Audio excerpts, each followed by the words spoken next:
63ኛው የዓለም የጥሪ ቀን በአዲስ አበባ ሀገረ ስብከት ተከበረ። ሚያዝያ 25 ቀን 2018 ዓ.ም 63ኛው የዓለም የጥሪ ቀን በአዲስ አበባ ሀገረ ስብከት በጽሞና ሆነን የተሰጠንን የእግዚአብሔርን ጥሪ ስጦታ እናስተውል በሚል መሪ ቃል በድምቀት ተከበረ። ዛሬ ያሰብነው ወይም ያከበርነው የዓለም የጥሪ ቀን ወይም ስለ ጥሪ የሚጸለይበት ቀን ነው ያከበርነው። ባነሩ ላይም እንደምናየው ይሄ በዓለም አቀፍ ደረጃ ለ63ኛ ጊዜ የሚከበር ነው። ይህም እንግዲህ ማለት በ1963 ዓመተ ምህረት ተጀምሮ የቀጠለ ነው። ርዕሰ ሊቃነ ጳጳሳት ጳውሎስ ስድስተኛ ነው የጀመሩት በሁለተኛ የቫቲካን ጉባኤ ጊዜ። ዓላማው ምን ነበረ? ስለ ጥሪ መጸለይ። ጥሪ ሲባል የካህናት ጥሪ ነበረ። እንግዲህ ካህናት ያስፈልጉናል፣ ብዙ ካህናት። ስለዚህ ጥሪ የካህናት ጥሪ እንዲበዛ የሚል ነበረ በመሰረቱ መጀመሪያ። ከዛ ደግሞ ቀስ ብሎ ጥሪ ሲባል መነኮሳትም ወንዶችና ሴቶች መነኮሳት እያለ ከዛ ደግሞ እያደገ እንዴት ትዳርም ጥሪ ነው። ስለዚህ ለትዳርም አሁን ደግሞ በተቀደሰ ብቸኝነት ከክርስቶስ ጋር የሚኖሩም አሉ። ስለዚህ ዋናው ነገር ስለ ጥሪ የሚጸለይበት የምናስብበት ቀን ነው እና በዚህ ባለፉት 63 ዓመት በአገራችን በተለያየ ደረጃ ሲከበር ነበረ። እንደ ዛሬውም ባይሆን እርግጠኛ ነኝ እኔ በነበርኩበት ዘመን ያለው ነው ማስታውሰው። የገዳማት የበላይ አለቆች ወይም በሲኤምአርኤስ በኩል ዝግጅቶች ይደረጉ ነበረ በተለያየ ቦታ። ግን በኋላ ይሄ ከኮቪድ-19 ጊዜ ጀምሮ ብዙ ስብስቦች መሰባሰቦችን ሲያስቀር አንዱም ይሄንንም ቀን አብሮ ማሰብ መዘከር ተቋርጦ ነበረ። ስለዚህ አሁን እንደገና እያንሰራራ እየመጣ ነው። ዘንድሮ ከሌላ ጊዜ በተለየ ያደረግነው ምንድነው? የአዲስ አበባ ሀገረ ስብከት ሐዋርያዊ ሥራ ቢሮ ይህንን ቀን በደንብ ማክበር አለብን። ምክንያቱም ስለ ጥሪ መጸለይ አለብን እና ደግሞ ብቻችን ሳይሆን ከሲኤምአርኤስ ማለትም በኢትዮጵያ የገዳማት የበላይ አለቆች ህብረት ሲኤምአርኤስ ይባላል።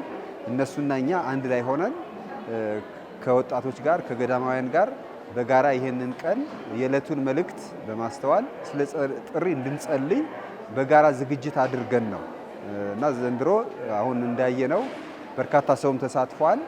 ስለዚህ እያንዳንዱ ሰው የተጠራበት ጥሪ እንዲያውቅ ስለ ጥሪ እንድንጸልይ ጥሪ አግኝተው ደግሞ ለሚኖሩ ሰዎች ደግሞ ብርታትን እንዲያገኙ ስለ ጥሪያቸው እንድንጸልይ አንዳንድ በጥሪያቸው የተደናቀፉም ካሉ ስለነሱ እንድንጸልይ ነው ዓላማው የዛሬው ቀን።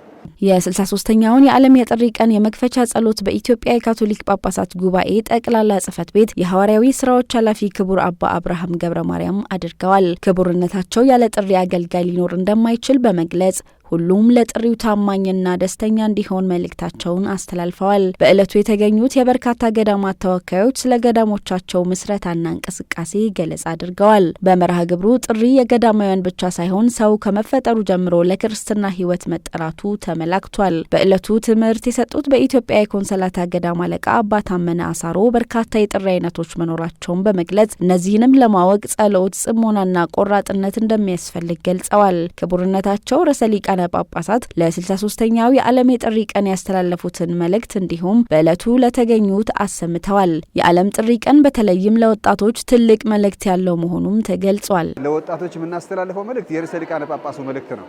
ርዕሰ ሊቃነ ጳጳሱ እያንዳንዱ ክርስቲያን እያንዳንዱ ወጣት መለኮታዊ ጥሪ እንዳለው ያ መለኮታዊ ጥሪ በጽሞና በጸጥታ በጸሎት መንፈስ ማዳመጥ እንዳለበት እንግዲህ በሌላ ቃል ስናስቀምጠው ጥሪ ክርስቲያናዊ ህይወታችንን በሙላት የምንኖርበት ነው። ገና ስንወለድ የህይወት ጥሪ አለን። ለመኖር ተጠርተናል።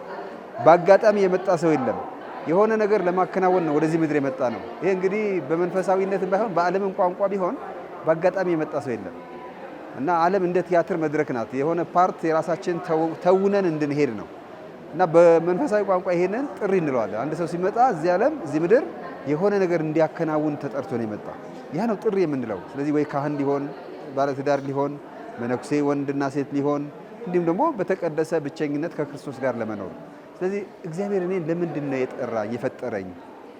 ይህም ክርስትናዬ በምን መልክ ነው በደንብ ኖረው? ለምን እነዚህ ሁሉም የጥሪ መንገዶች በጥምቀት የተቀበልነውን ክርስትና ህይወት በሙላት የምንኖርበት ነው። ስለዚህ ክርስትና ነው ትልቁ ጥሪ። በዚህ ክርስትና ውስጥ ክርስትናችን ለመኖር እነዚህ የተለያዩ ጥሪ መንገዶች አሉ። እያንዳንዱ ሰው ታዲያ የኔ ጥሪ የትኛው ነው?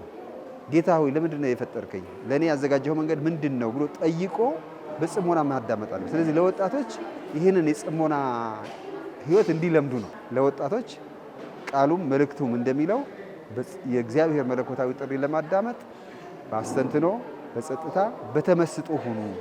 በቅዱስ ዮሐንስ ጳውሎስ ዳግማዊ ኮሌጅ በተከበረው የዓለም ጥሪ ቀን ቤተሰቦች፣ ወንድሞች፣ ደናግልና ካህን ቃለ መጠይቅ በማድረግ የህይወት ጥሪያቸውን እንዴት እንዳገኙና ለትውልዱም ያላቸውን መልእክት ያስተላለፉበት መድረክ ተዘጋጅቶ ነበር። የአዲስ አበባ ሀገረ ስብከት ሐዋርያዊ ቢሮ በወጣቶች ሐዋርያዊ ተግባርና በካቶሊክ ገዳማውያን የበላይ አለቆች ስር የጥሪ ጉዳይ ኮሚቴ ቢሮ ጋር በመተባበር ነው የተዘጋጀው። በ63ኛው የዓለም የጥሪ ቀን በኢትዮጵያ ካቶሊክ ቤተክርስቲያን የሚገኙ በርካታ ገዳማት ተወካዮችና ምዕመናን በመገኘት በዝማሬ፣ በትምህርት፣ በጉብኝት በመከበር ተጠናቋል።